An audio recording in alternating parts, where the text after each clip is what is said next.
কিরে বন্ধু এনে কি দেখ?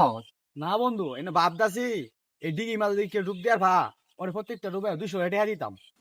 আচ্ছা কথা তো দিবি, আমি ডুব দিয়াম। দেখ হিসাব করে কইস, ডুব কিন্তু 40টা দিয়াম, বেশি দিয়াম কিন্তু টাকা কিন্তু মেলা গুলা হইব। ও আর তুই যদি ডুব না দেয়া পাস তুই আমার কি দিবি? আমার মোবাইল দিয়া তুই তোরা যাইম গা, খারাপ হয়েছে রুপি দিয়াম। ওই তুই খারা আগে তুই তোর বাইক কয়া বাদে তুই মরা যাস। আরে ওগুলা কোনো বিষয়ই না, তুই খালি দেখ আমি ডুব কয়টা দেই আর টেহাটা রেডি রাখিস।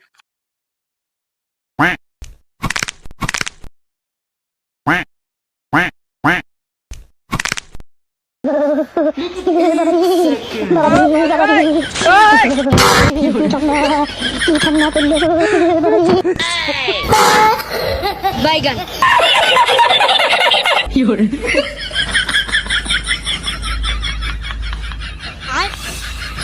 কিরে ডুব দিলি না? মোবাইল গেলে মোবাইল পাইম, এই ঠান্ডা আমাদের একটা ডুব দিলে জীবনটা আর ফিরে পাইতাম না।